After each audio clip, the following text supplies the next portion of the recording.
Per arribar a l'objectiu de les zero emissions, no n'hi ha prou en augmentar l'eficiència dels nostres electrodomèstics.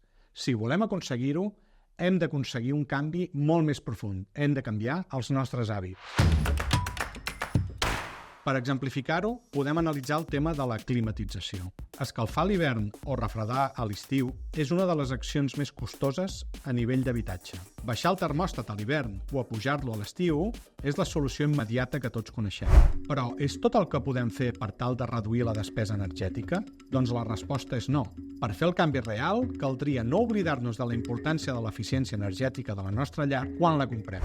Habitualment, ens fixem en aspectes com les vistes o l'aparença de la casa. Això té un efecte directe en els dissenyadors i arquitectes, que prioritzen aquests aspectes en comptes d'altres com l'eficiència.